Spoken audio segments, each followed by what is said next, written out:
Mga lods, nagpaksiw ako ng bangus. Medyo malalaki ito. Pinagyan ko rin ng ampalaya at talong.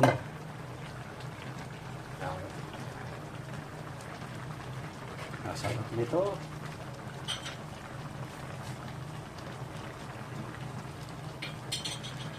Yum, yum, yum. Lagyan natin ng olive oil para mas lalong nanunuot ang sarap. Siyempre, lagyan din natin yung round na sibuyas.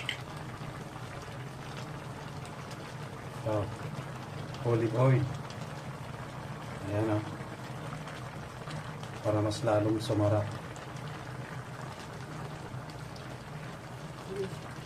Saglit na lang ito mga lods. Maluluto na. Tikman natin.